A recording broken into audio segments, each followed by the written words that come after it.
If you've been on this channel for longer than 5 minutes, you might have noticed that I am a shipper. You may also know that I'm a lesbian. As a result, I like to look at the point where shipping and queer culture overlap. You find a lot of queer terms in shipping. Terms to describe types of ships, how ships are portrayed, how fandom interacts with those ships. A term that came about in the early 2010s was queerbait. I feel like I talk about queerbait a lot on this channel, but never actually go super deep into it. I mostly mention that something isn't queerbaiting, or that people interpret things as queerbaiting, and I know I've defined it before. It's teasing an LGBT audience with the potential of queer content without actually depicting it. This can take on many forms. It can be putting a same-sex kiss in your promotions, but then it turns out it's just a shock queer kiss. Riverdale did this. Twice.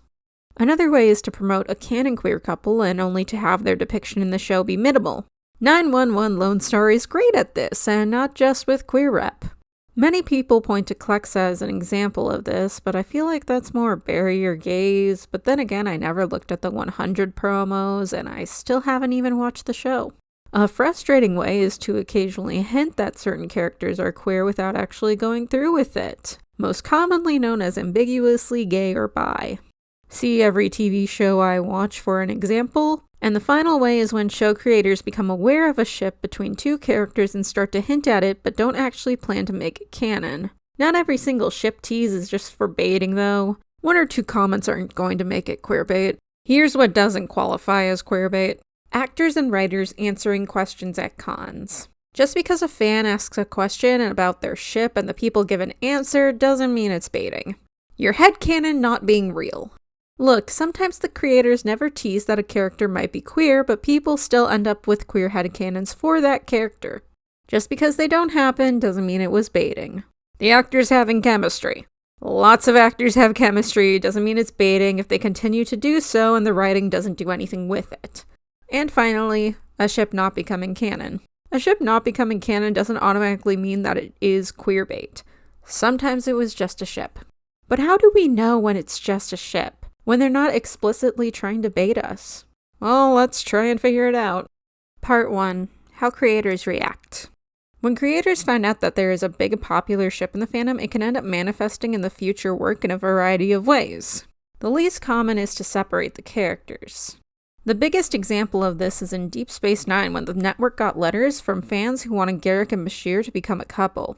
Rumor has it that Rick Berman wanted them to have less scenes together to stop the shipping.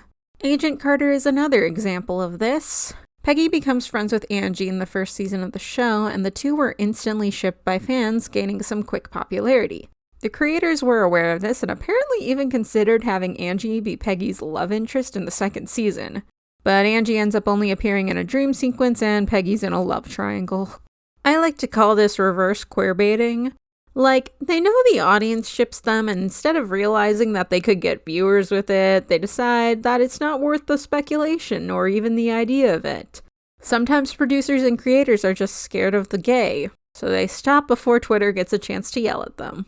The second way is that there's no change. They don't throw in any nods or moments that would make fans think that they're going to become a couple. Just continue writing them the way they are without a thought in the world. I think most of the Arrowverse goes this way. I don't think they really give any hints or nods to possible ships, except for Legends. I know they know I ship Zarly and Zamaya. I would argue that the MCU does this also. Like, Stony was the biggest ship after the Avengers, but the MCU didn't do anything with it, or any of the other good ships. The third way is in advertising. While the media itself will most likely follow the previous section, keeping the writing the same, the promotional material will play up the relationship. Teen Wolf did this very well when they wanted to win a Teen Choice Award. We're on a ship. Pun intended. Whoa. Hey, man. Hey, buddy. And this was before they stopped having them in any scenes together. The fourth way is to deny it. Creators will sometimes flat out deny any queer reading of their characters or the ships they're a part of. Notoriously, Jensen Ackles once said there was no such thing as Destiel at a fan convention, and look who's laughing now! Not me, I'm in pain. The cast of Supergirl rather insistently stated that Kara and Lena are just friends. Well, I'm not against them saying something like, we get that you want them together, but we're not going in that direction. We encourage you to have fun in your fandom space, but it's not going that way in the show. And that would be fine. But the way they did it was rather rude, with a song making fun of the fans, kinda. Like, I will admit that I grew to dislike the pairing, mostly due to the fandom, but at the time I was rather neutral on Supercorp and knew how badly that had to sting. The fifth way is to throw the fans hints. While the shows won't make it too explicit that it's going to happen, they'll still make comments about the two being a couple. I know that Community does this a lot, but I've only ever seen one episode of the show, and that was for meme purposes. Sherlock did this so much. The amount of time Supernatural will make comments about Destiel gets kind of ridiculous. Like, I actually don't know how to describe it. If the show was shorter, it would be on the same level annoying as Steric hints, which just amounted to one person saying they made a good pair, but because Supernatural is 15 seasons long, it gets real bad. Like, the same thing is gonna happen to Buck and Eddie in 911 if they keep doing it. Yes, let the random Christmas elf think they're a couple. Let the live stream watchers ship the two. It doesn't feel like bait at all. The sixth way is to make it canon, but not really. This is the most upsetting to me, and it turns my stomach every time it happens. I have literally felt sick from things like that, and I straight up quit 2 shows because of it. We have Ed and Oswald from Gotham, which pretty much ended with Ed shooting Oswald off a pier. No one liked the result of that arc. Then there's Quentin and Elliot from The Magicians, which made me cry on and off for a week and resulted in me having a panic attack. Don't kill off your bi lead and frame it as being subversive, guys. I was gonna include a Critical Role one, and then I remembered that Marisha didn't do it for fans shipping things reasons. And then there's Supernatural, which waited 12 years to actually go through with the Destiel before killing off Cass immediately afterwards. I will be chasing the high of Tumblr that night for the rest of my life. The final way is for the writers to acknowledge it, set up a romantic endgame between the pair, and make them a couple. This has happened once. For both of us.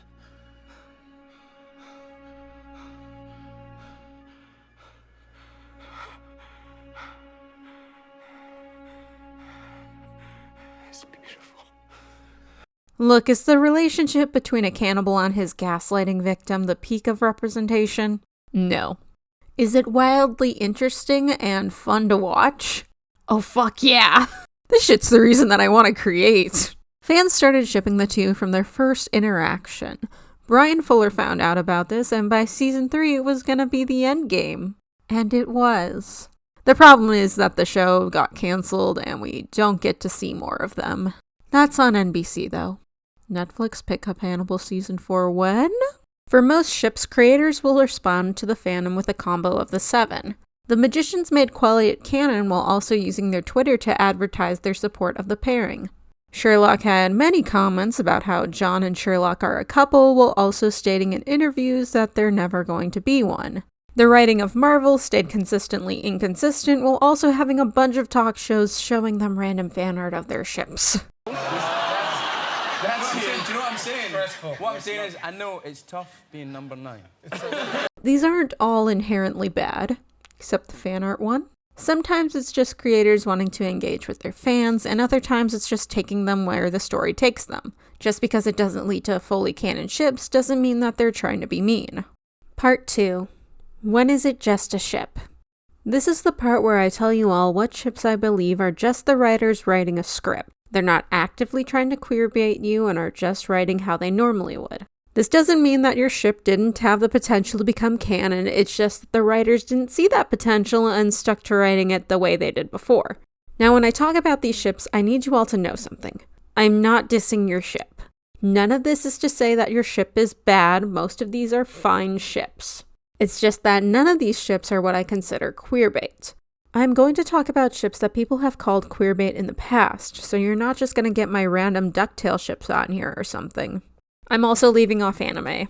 There's a different cultural context to everything, and I just don't watch enough of it. And finally, if a ship that you know has been called queerbait before doesn't appear in this video, it's because I didn't watch Merlin.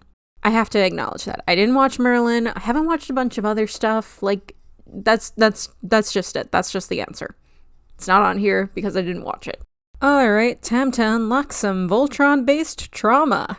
Back when the show was on, I was actually a Clance shipper. Don't worry, I only reblogged gift sets and fun comments. I didn't harass any of the creators or Sheath shippers. The fact that I felt the need to say that should tell you all you need to know about how bad this fandom was. Clance and Sheath were the big overall fandom ships, and certain fans of both of these ships would often say that they were queerbait. That the producers were intentionally playing into one or both pairings. This led to many fights where people would call each other a variety of things. Well, guess what, guys? You're both wrong! Look, the writers did eventually know what all the fandom ships are, but given the rate at which animation is made, they really don't have the time to try and bait the audience. I'm gonna mostly focus on the Clance part of this because Sheath really just boils down to, yeah, they had the potential, but the writers didn't see it. And I also just don't know what the queerbait discussions were like over there. I was busy dealing with bad Clance stans, giving casual Clance shippers a bad name. While reading Clance as romantic is an interpretation fans can have, there's not a whole lot that isn't just also easily read as them being friends, or just straight up not liking each other. Fighting is most of their shared screen time, and then they're just weirdly friendly in the last season. This show did not have the best relationship development. Shipping leads to a lot of headcanoning of character sexuality. For example, when I think of Zamaya, I think of Amaya as bi and Zarya as a lesbian. I always think of Zarya as a lesbian. When I think of Spurk, I think of Kirk as pan and Spock as gay. When I think of Bo Jester, I think about how Jester was clearly returning Bo's crush and she didn't even realize how often they were flirting with each other and that the COVID break clearly killed the momentum of my shit! Clance fans typically headcanon Keith as gay and Lance as bi, but it led to this thing where it felt like people would try and find reasons outside of the ship to believe that Lance was bisexual. Which is fine. I'm not trying to knock anyone's headcanon, but I really couldn't think of anything that would make Lance bi in the source material. My friends always joke about his skincare routine being the reason, and I still can't think of any genuine ones. I don't know, looking back on it years later, it feels like it fell into the slutty bisexual trope of headcanons. There were also just occasional colorful skylines that had the same colors as the bi flag, but that always felt like a stretch since, they're not going to color an entire sky purple just to hint that one character might be bi. Voltron did eventually queerbait, just not with anyone's ship. Hi, I'm not over it. My never-ending love-hate relationship with the MCU and its fandom continues. I will fully admit that I was a Stony shipper before realizing that there are better MCU ships and that there are also just better versions of Stony.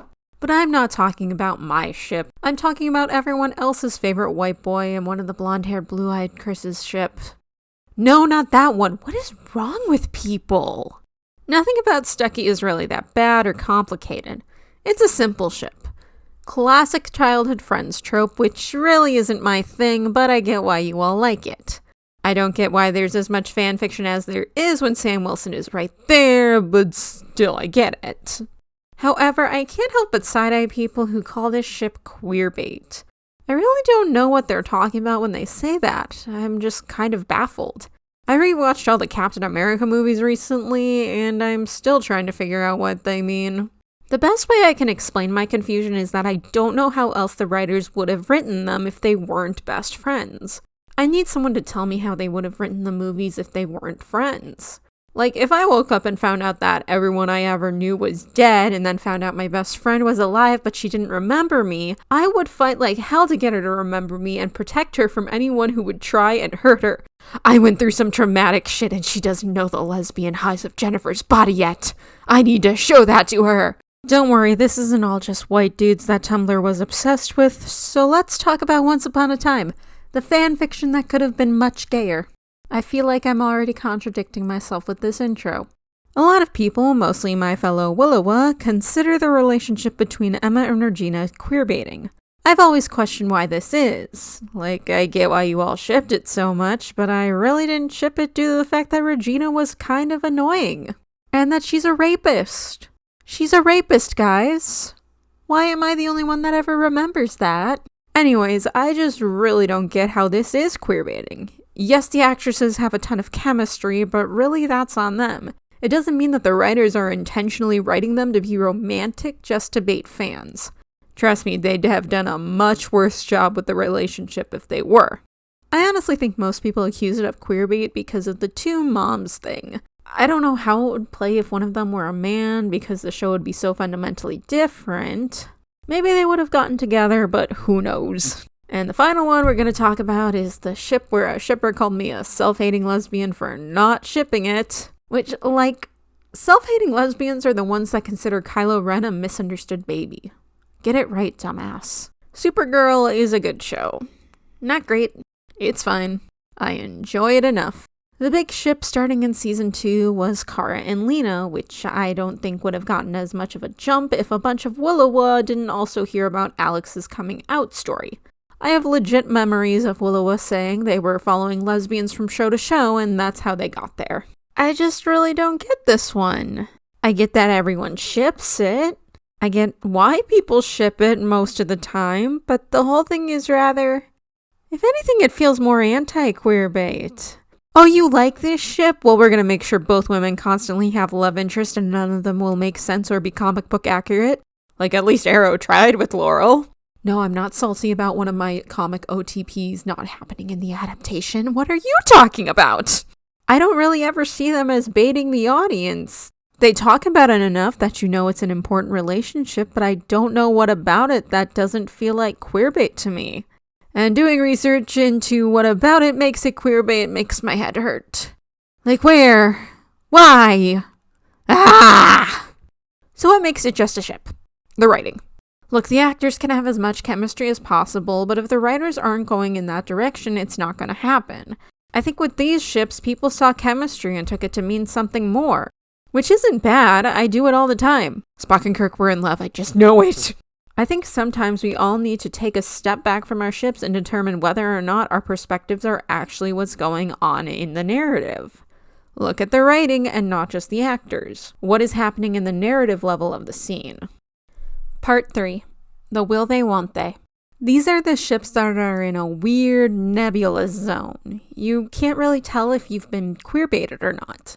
I'm going to do my best to leave out ships that are mainly subtextual. Like even more weird gray zone than the ones I'm putting on here. Like Cherik isn't on here because I think it's mostly subtext and Marvel are just cowards and always have been. The ships here are either really hard to tell or the advertising messed with the viewers on a level that was really kind of fucked up. Steric was something that I used to ship. I didn't stop shipping because the show ended, but because I rewatched some clips of them and literally felt nothing. I don't think the writing was queerbaiting people when it came to their relationship, even after the writers found out that people shipped the two. The exception is like one line from season 2. Get him off of me. Oh, I don't know, Derek. I think you two make a pretty good pair. The show really didn't do anything with the relationship, but because the people behind the scenes knew the people shipped them, they took advantage. We're on a ship. Pun intended. Whoa. Hey, man. Hey, buddy. The show itself did not bait the audience, but when they wanted a Teen Choice Awards, they used the shipping side of the audience to their advantage. If someone just watched Teen Wolf now, I doubt they'd come to the conclusion that Stiles and Derek were queerbait. Well, their relationship wasn't. Stiles' ambiguous sexuality is a topic for another day. The problem is that now the show is regarded as this massive queerbait for the two characters, which it isn't. Watching the show now, you just don't get the same kind of reaction you would if you were a fan keeping up with Comic-Con panels in whatever year that happened. You might ship it and love the large amount of fanfic that's still online, but it doesn't mean that it's going to come across as queerbait anymore. The weirdest example I can think of is one of my OTPs, Legends of Tomorrow's Zarly. My first video was actually on this whole situation, so I'll put a card. The short of it is, at the end of season 4, the character of Zari is switched with her brother Behrad due to a change in the timeline. The creators had said that Behrad pretty much did everything that Zari had done except have a relationship with her ambiguously bi boyfriend. It's later revealed that Charlie and Behrad slept together. This gave a new context to the Zari-Charlie relationship that most shippers had picked up on, but maybe now the heteros would pick up on it. That Charlie and Zari's relationship could be read in a queer way. The reason this is so ambiguous is because it's so hard to tell if the writers were aware of what they were doing. That being said, they were aware of the chemistry between the actresses at least because Maisie literally said that she and Tala pitched to get Zari and Charlie together. So we have no idea what went on there. Hi, Riley from the future, here to tell you. So Zari and Charlie apparently had a filmed makeout session. I had a mini ramble about this, card. But yeah, apparently they were supposed to actually be canon. Wow, what the fuck? This is all on the CW, guys. I'm sorry. CW bad. Don't ever watch the CW, guys. I do as I say. Do as I say. Alright, time to talk about Star Wars. I don't actually want to talk about Star Wars, but I will acknowledge Finn, Poe, Ahsoka, and any meme that I can make about Obi-Wan being a space slut. And this falls under that very small umbrella. Woohoo! We all remember when The Force Awakens came out. When we all started shipping Finn and Poe, and somewhere in all that, we convinced ourselves that maybe Disney wasn't homophobic and they were going to give us a queer couple. Spoiler alert, they did not. The sequel trilogy is more aggressively heterosexual than the original, but not as awkwardly hetero as the prequels. I don't like sand. It's coarse and rough and irritating, and it gets everywhere. Maybe. Romance is not the biggest strength of Star Wars. The question of queerbait comes up in whether or not you consider Oscar Isaac being FinnPoe shipper number 1 as queerbait. I don't really consider it that way. I think he's just very supportive of the ship and actively tried to get the two to be in a relationship. Like, John Boyega loves it too, but Poe's clearly also a multi-shipper. You can watch the sequel trilogy and come away shipping Finn and Poe, but is it necessarily going to feel like queerbait? The fact is that if you don't look into the behind the scenes, it probably doesn't. If you don't know that Oscar Isaac was pitching the two to be a couple, the massive amount of fans that were convinced that it would be, the amount of interviews where Oscar and John bring up wanting the relationship to happen, the one interview where J.J. Abrams calls them deeper than romance and pats himself on the back for that blink and you'll miss it lesbian kiss. I also find it extremely funny the amount of interviewers who are just so ready to ask about the possibility of a romance between them. Just 2 seconds in and already asking about FinnPoe. I don't know how often this happened for other ships, but Star Wars interviewers really wanted them to be together. Okay, this one could have been queerbait if the show got picked up. Dinah Siren is the ship that everyone ignored until the backdoor pilot. Come on, fans, where were you the past several seasons of Arrow? Oh wait, watching Supergirl and Legends of Tomorrow. So Dinah Siren's dynamic in both the show and the backdoor pilot wasn't queerbait. They didn't overly tease the relationship, they didn't make them out to be this ultimate friendship that was the end-all be-all of anything. They didn't have them accidentally raise a child together. I could have died. Okay, that's a little dramatic. We were there the whole time. Dee, some help, please? It was pretty risky, Laurel. Oh, never mind. That would have hit the good ship area. All of this is to say that if you just watch Arrow, you're not going to feel queer-baited. You might ship the two, but no bait. But Riley, why are they in this section then? Well, I'm glad you asked this random person who somehow knows my name. The reason that they are in this section is because after Green Arrow and the Canaries aired, it became very apparent very fast that if the show got picked up, it would gain a very large number of queer fans, specifically queer female ones, due to the relationship between Dinah and Laurel having great ship potential. This potential pairing was picked up by the showrunner of Roswell, another CW show, stating that she hoped that Dinah and Laurel would fall in love. Beth Schwartz, the producer of Arrow, replied saying that if it got picked up, we would find out. Ultimately, the show wasn't picked up and any hope of finding out how in love they were with each other wasn't gonna happen. Unless Legends of Tomorrow wants to resolve that particular plot thread for me. But the Twitter comments are the reason why this is in the weird ambiguous zone. If you had never watched the show and just randomly came across the tweets, you might think that the show was going to go through with a queer relationship. I did watch all of Arrow though, and I still thought they were going to go into a queer relationship. I wanted the show to get picked up just to see if the two were going to keep interacting and actually fall in love. I would have kept coming back for the possibility of that happening. Stupid tweet giving me gay hope. Dinah and Laurel weren't queerbait, but if the show continued, they had a very high chance of becoming it.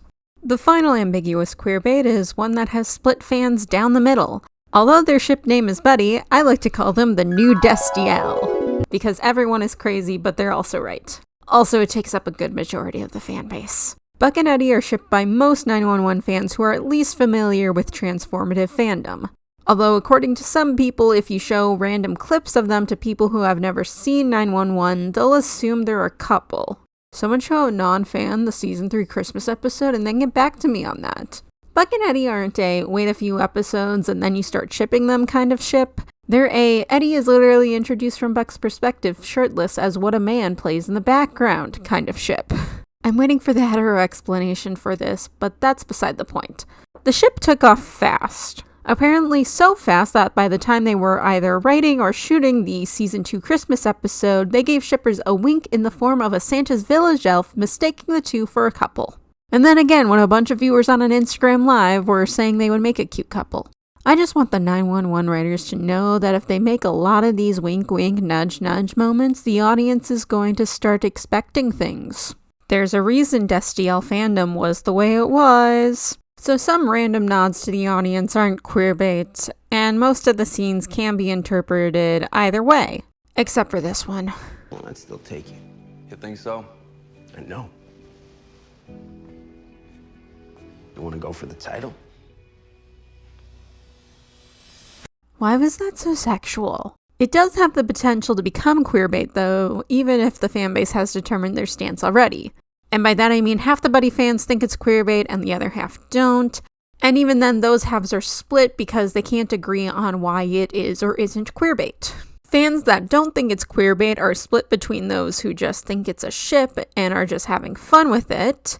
The other half are new to fandom and don't think it's bait and instead that they're going to get a slow burn romance. The queerbaiting half are split between those who are going through what might be their first queerbait and are going through all the highs and lows. The other half are pre-Con era Tumblr veterans who've seen it all and have just pretty much accepted that we're being baited but are still gonna just enjoy their ship. I don't know where I am. Also, I know I called them the new Destiel, but I really don't want them to be the new Destiel. I want it to become canon, yes, and I love them together, but I hope it doesn't ever reach that level of queerbait. And if they're not going to get them together, I'd suggest stop with the hints. Hey 911 Twitter, turn on location.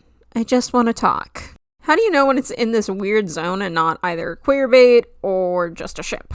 When you have no idea what the writers are doing. Yes, we never know what the writers are doing, but that doesn't mean we can't normally have an idea of their thought process. Are the writers just throwing fans bones? Are they trying to get fans? Are they just having fun? Who knows? The writers are all aware of the ship in each of these situations, but it's hard to determine if they're doing anything more with them. Another thing they have in common is that if you remove the current culture from the media, you might not end up feeling baited. Will someone watch 911 after it ends feeling baited? Anyone who doesn't come across the Canary's tweet or Oscar Isaac's interview might not. I need someone to watch Legends and determine things for me, and I literally had someone in a Discord confirm for me that they don't feel baited by Steric after they watched the show years after it was over.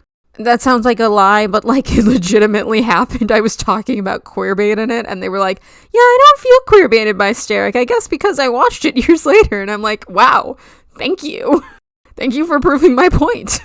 Sometimes you might need to take breaks from fandom to let the show breathe before determining queerbait. Also to stay off Twitter. That's probably good for everyone. Part 4. The bait. A bunch of you probably looked back at the other 2 sections and yelled about how wrong I was and that you were being queerbaited. You are entitled to your own opinion, but I'm under the belief that this term has been overused in fandom to the point where I think people just take it to mean the story didn't go the way I wanted it to. But these are the ones I genuinely do consider queerbait. So let's talk about Gotham, specifically Nigmobblepot. The relationship between Ed and Oswald ended up being a central one for the show and was greatly enjoyed by the fans, either in a romantic or platonic way. In season 3, it's revealed that Oswald had fallen in love with Ed, and the fans proceeded to flip out. The ship we'd all been waiting for. They were going to actually go through with it. Gotham was even promoting it with a video and Twitter posts about their relationship. Nothing could possibly go wrong. Oh no, it all went wrong! So Ed doesn't return Oswald's feelings, which is, it's fine. It's fine. And then there's a stupid secret twin plot.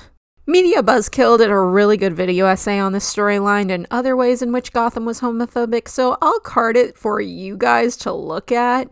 But most of the rest of the storyline isn't what's important here. The Gotham writers had all this build up to a queer storyline, promoted it, and then proceeded to go through with it in one of the worst ways possible.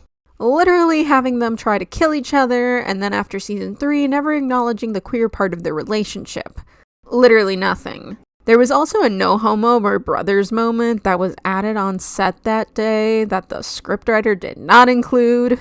While every one character has a crush on another character who doesn't return their feelings kind of ship isn't necessarily queerbaiting, when it's a big relationship that you know your fans ship and you use fun promo videos of the ship to promote the show, that's what makes it queerbaiting.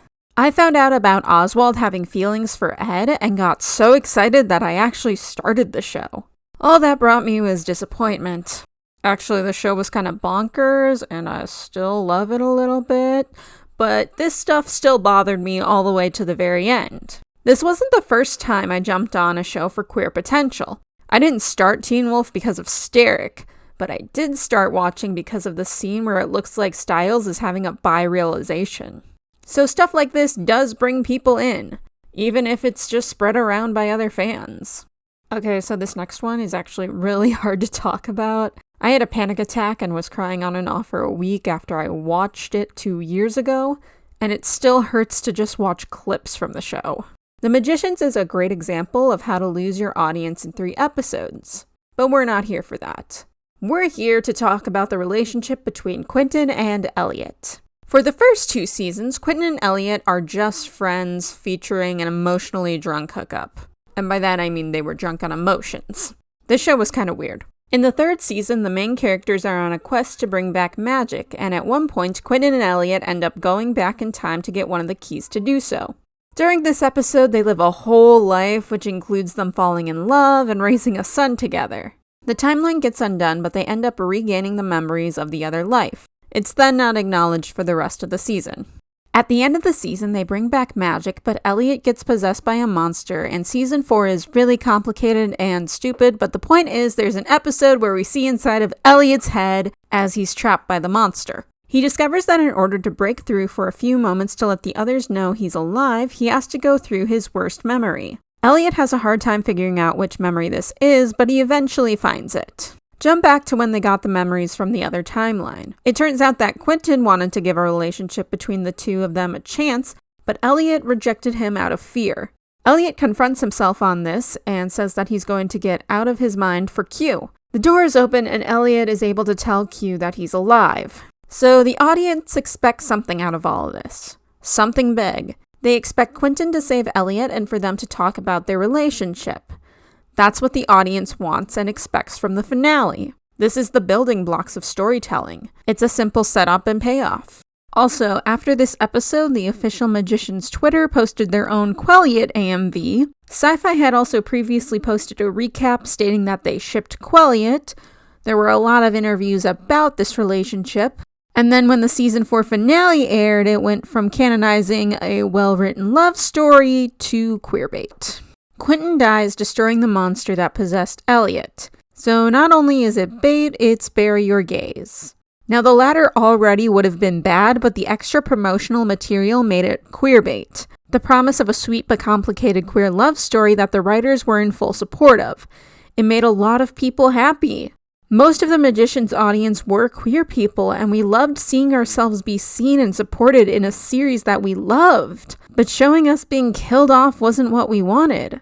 It hurt a lot, and the producers laughed in our face about it. They said that they were being subversive by killing off the white male lead, but Quentin himself was already subversive since he was bi and neurodivergent. 2 things that aren't explored in your typical white male lead. Most of the audience dropped the show, and it was canceled the following season. I could actually write essays about the failings of the Magicians, and one day I will, but even talking about it makes me just so tired.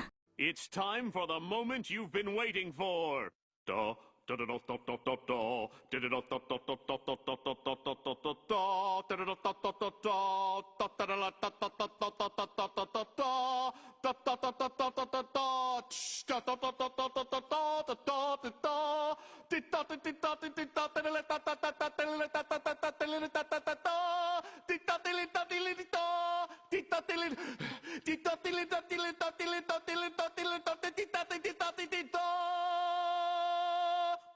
I love you. If you know anything about queerbait, you know about Supernatural. If you know about queerbait and you somehow missed this one, I don't know how you've survived on the internet this long. I could write so many essays about the great American queerbait, better known as Destiel. The fact that it's actually my favorite love story should shock you, but despite all the bad writing decisions and horrible endings, you can't take away what I love about it. It's also the one thing that is almost universally agreed on to be queerbait. Before I continue, I'm going to give another shout out to Media Buzzkill because their essay on Destiel helped me remember a lot of the other stuff that made Destiel bait. I'm just going to give you all the highlights, but if you want a more complete rundown on Destiel and everything that happened with it, card in the corner. Destiel didn't start out as queerbait, and season 4 and 5 are proof of that. While the scenes between Dean and Cass can be read as romantic, and were, if someone called it baiting back then, it wouldn't stick. Also, queerbaiting wasn't really a word till at least 2012. Season 6 saw a lot more comments. People would go out of their way to acknowledge that Dean and Cass act like a couple, or make reference to the fandom shipping the two, and is also the season where we get the profound bond line. So what, you like him better or something? Dean and I do share a more profound bond. I wasn't gonna mention it. This is mostly just references to the fandom until the man who would be king, which shifted their dynamic and the fandom's perception. It felt like a genuine romantic episode. Cass dies in season 7, and Dean is deep in mourning and can't really get over Cass's death, even keeping the trench coat, which he took from car to car as they were going around the country. Cass turns out to be alive, and Dean gives it back in a scene that was apparently going to be much more romantic before it was rewritten. At the end of the season, Cass and Dean go to purgatory when Dean gets out at the start of season 8. Season 8 is considered the turning point of the writing for Destiel, something that was becoming harder and harder to read as anything other than romantic. They started paralleling other couples, with Dean imagining Cass on the side of the road like Sam did with his dead girlfriend Jessica. There's this scene where Dean blatantly checks out Cass once he gets back. And then there's the fact that Cass gets mind-controlled and Naomi makes him kill thousands of copies of Dean so he can kill the real one. But when Cass is actually faced with the task, Dean tells him that he needs him and ends up breaking the connection. Hi, I'm not over it. Season 9. Cass is human and out in the middle of the nowhere. In the episode they find him, Cass is killed and Dean tenderly caresses his face before getting his killer to bring him back. He then has to kick Cass out of the bunker for reasons, and then he meets up with him again in a different episode, which was the first episode written by Robert Behrens, who may or may not just be the biggest Destiel shipper. Cass eventually gets his grace back and Dean gets the mark of Cain. Put a pin in that. We'll get back to it. There's a scene where Cass's angel army tells Cass to kill Dean, and Cass says no, and they all leave, leading to this moment where Metatron describes Cass. And then, after a rousing speech, his true weakness is revealed. He's in love. And for the next second, the world held its breath. It felt like a million years, y'all. I watched this live. It affected my brain in ways that you'll never understand. With humanity. Disappointed! Metatron kills Dean at the end of the season and confronts Cass on how he didn't do any of his actions for Heaven but Dean, and I swear that this is where Cass realized he loved Dean. Season 10. We're halfway done, people. Dean gets brought back as a demon, but they cure him, and there's a musical episode. Wait, this doesn't have anything to do with Destiel. Right, so back to Cain. Cain had a girlfriend named Colette who was basically his whole emotional anchor. She was the one who told him to stop killing. She was there for him and would stay with him despite knowing what he was. He ends up accidentally killing her. So what does this have to do with Destiel? The fact that they parallel everything with Colette and Cain with Dean and Cass that season. Like, they could have done the Cain and Abel parallel between Dean and Sam, but they went with the Dean Cass parallel to Colette and Cain. We're not even going to go into the confessional scene. Like, guys, what? How do straight people read that scene? Season 11. Dean is released from the Mark of Cain, but God's sister Amara is brought back into the world, and she has a connection with Dean. This show is so fucking bonkers. Why do I watch so many weird shows? So after Cass gets possessed by Lucifer, they summon him and try to stop Amara. Amara shows up and is able to grab Lucifer. So Dean, with his connection to Amara, should only be able to focus on her, right? Especially given how physically close they are right now. But who does Dean call out for? Cass? That's right, he's calling out to Cass. And yeah, Amara notices. Like, he should focus on her because of their connection. It's just what? I swear, somewhere in all this Cass is possessed by Lucifer stuff, I'm pretty sure Dean realized he was in love. I don't have time to go into my theories. Season 12. This is where it starts to get blurry. Not in the show, just in my memory. This is also just the worst season of the whole show. Okay, Destiel. There's an episode where Cass and Dean's relationship is paralleled with another angel who is in love with a human. Dean is called Cass's human weakness. There's also the scene where Cass is dying and he says, "I love you." It cuts to Dean and then he says, "I love all of you. Take with that what you will." Okay. At the end of the season, Cass is killed by Lucifer and there's another parallel to Jess and Sam. I don't remember most of the rest of the season. No one should. Season 13. Dean is mourning Cass again. For the first couple of episodes, Dean is just so sad about Cass and can't look at Jack without being mad. Jack is Lucifer's Nephilim child, for those who don't know. No, I'm not saying anything else. This show is stupid. Dean is very angry and Jack ends up bringing back Cass in the Empty, the place where angels and demons go when they die. Cass gets out of the Empty and Dean and Sam find him. I do. Welcome home, pal.